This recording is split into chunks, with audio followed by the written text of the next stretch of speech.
I want you to think about the last time you ignored your gut feeling about someone or about something, and then later on, you really wish that you had listened. Maybe it was that red flag that you dismissed in a relationship. Maybe it was the job opportunity that felt wrong but looked good on paper. Maybe it was that friend who gave you a weird feeling, but you told yourself that you were just being paranoid. Your wild wisdom was speaking to you, and you choose logic. You chose your logic over other people's opinions or societal expectations instead. But what if I told you that buried beneath all the shoulds and people pleasing and need for approval is an ancient knowing that has never steered you wrong? And what if the reason you feel so anxious and unsure all the time is because you've been disconnected from this inner compass? As a woman, we've been systemically disconnected from our wild wisdom. We've been taught to be nice, to defer to others, to seek approval before trusting our own knowing. We learn to ask, what do you think I should do? Instead of, what do I know is right for me?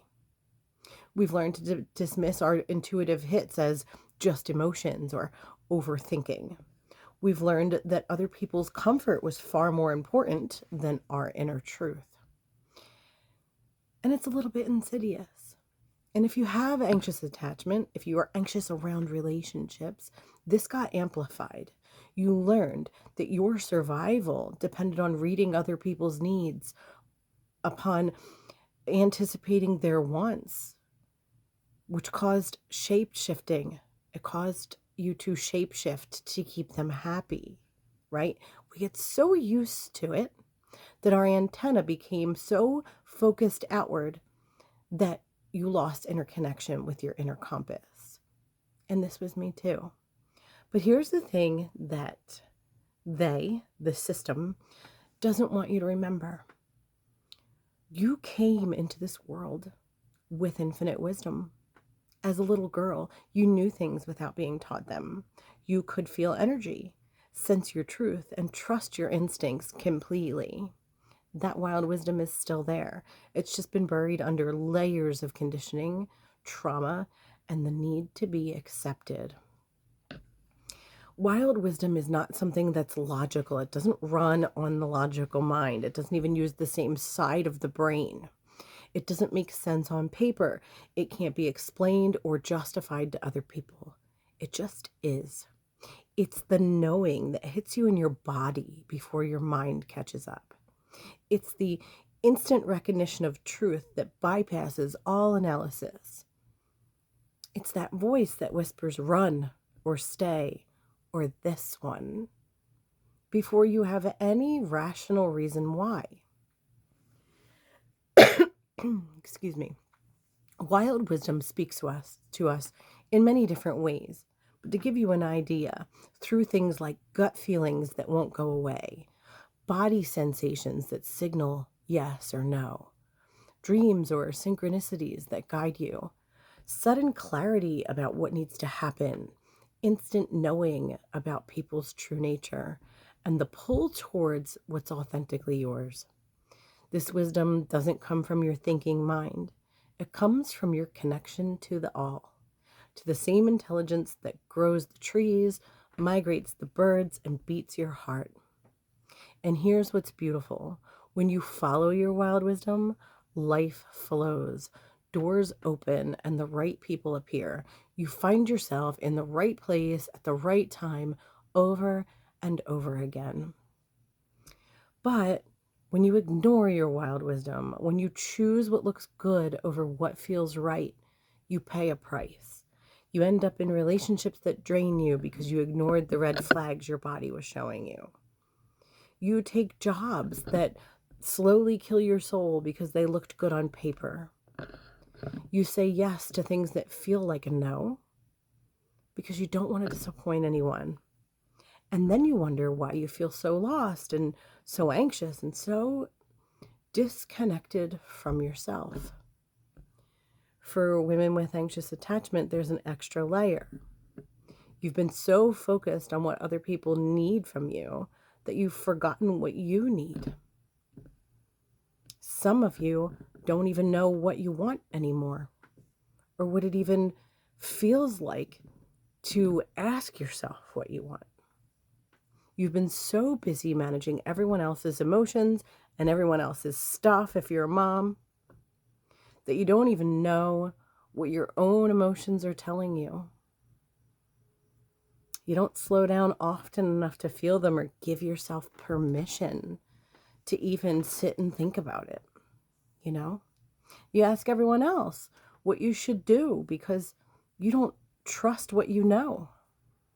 But the truth is, you do know. You've always known. You just haven't been listening. Reclaiming your wild wisdom starts with getting back into your body. Your wisdom doesn't live in your head. It lives in your body, in your belly, in your heart, in your bones. The body is a bridge between your lower self and your higher self, between your human self and infinite intelligence. And it starts with asking different questions.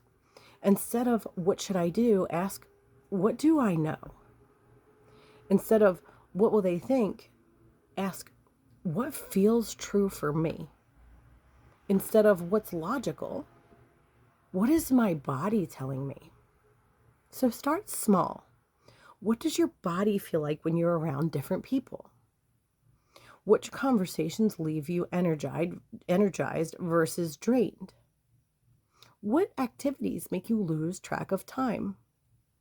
Your wild wisdom is always communicating with you through your energy, your body, your emotions. But you have to slow down enough to listen. And here's the practice. Start following the small knowings. When your intuition says, take the scenic route, do it. When something tells you to call someone, make the call. When you feel pulled to walk away from a conversation, then trust it.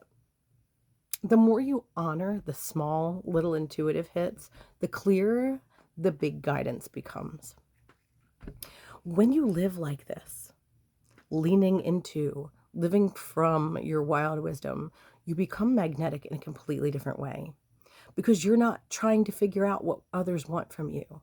You're expressing what wants to come through you. You're not seeking approval because you're operating from an inner authority that doesn't need external validation. Operating, I'll say that again, from an internal authority that doesn't need external validation. And that's a hard one.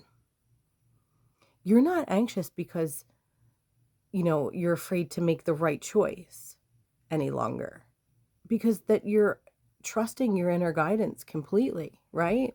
This confidence, this rootedness in your own knowing, this is what draws authentic love to you. This is what opens the doors for the people around you to rise to a higher version of themselves. It's not the performing, the people pleasing, but your complete trust in yourself that gives the rest of your life permission to rise, to grow with you, to expand with you.